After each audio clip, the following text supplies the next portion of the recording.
Hello everyone. As everyone knows that we are dealing with metabolic and endocrinal disorders. So today's topic is from the same unit which includes metabolic inactivity and the topic is hepatic encephalopathy. So it is mainly related to the inactivity of the metabolic disorders and related to the hepatic conditions. So we'll see the definition. Hepatic encephalopathy is a complex metabolic mental state disorder with a spectrum of potentially reversible neuropsychiatric abnormalities seen in patients with severe acute or chronic liver dysfunction after exclusion of other brain diseases.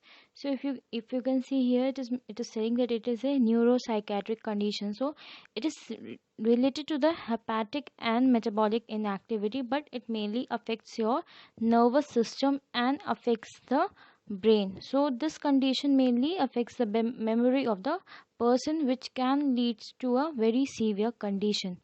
So we'll see how it is characterized, means what are the characteristics noticeable in a person when the person is having hepatic encephalopathy. So it is mainly characterized by disturbances in consciousness and behavior, personality changes, fluctuating neurogenic signs, asterexis or flapping tremor, disinfective EEG changes. So when the person will be having this condition, so you can see the disturbance in the consciousness and behavior, personality changes, and flapping tremors, disinfective EEG. So these signs will tell you that he is having this condition. Then we'll see the classification. So it is mainly classified into three type A, type B, type C. So in type A, encephalopathy associated with acute liver failure, typically associated with cerebral edema.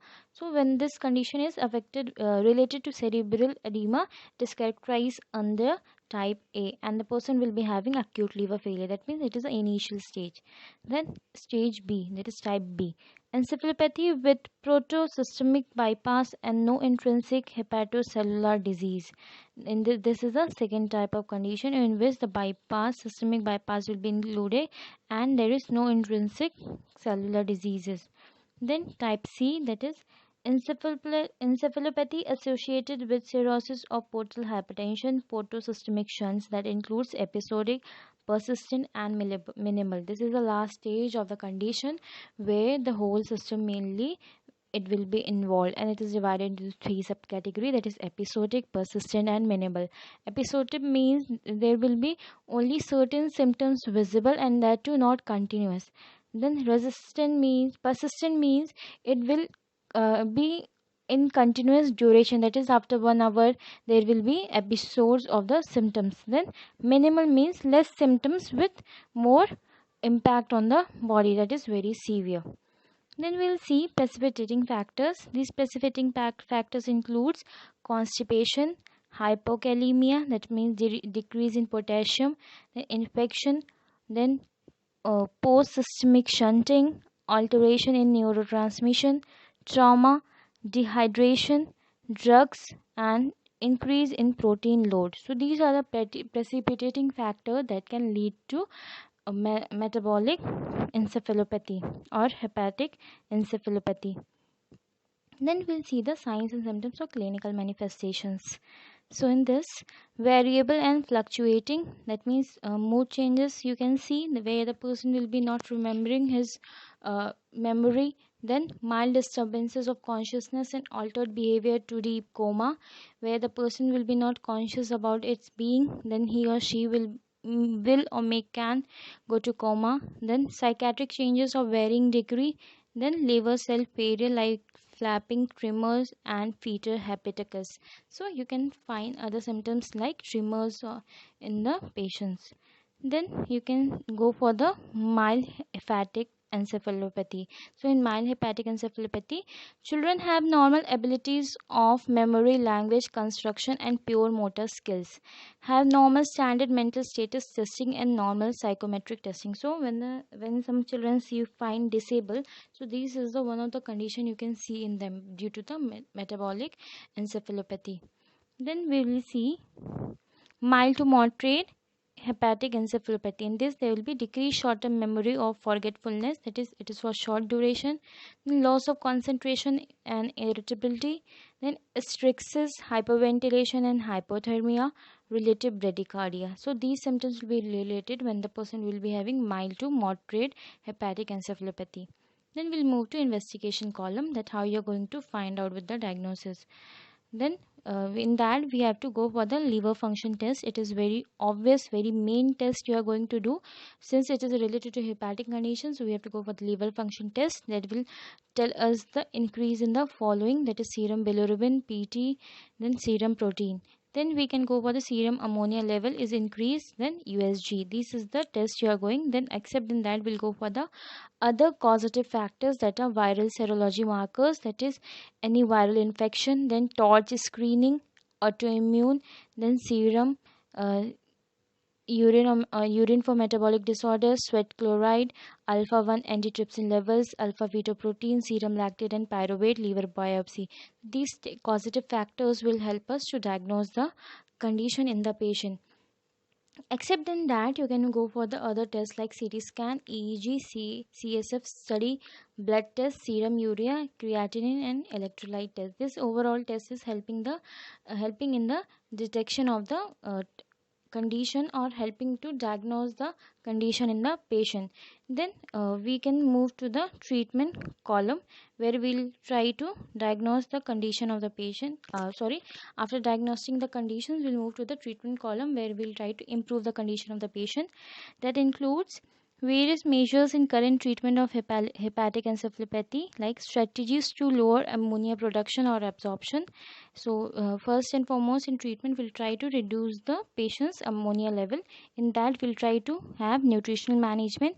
In that, protein restriction will be there, and BCA supplement. Then medical management, medicines to counteract ammonia effect on brain cell function. So we'll be given such medicines that will help to not to increase the ammonia level, and that will not affect the brain. So then that will be including lactulose and antibiotics, and devices to compensate for liver dysfunction. Since liver is not functioning properly, so we'll try to have some devices that can help instead of liver.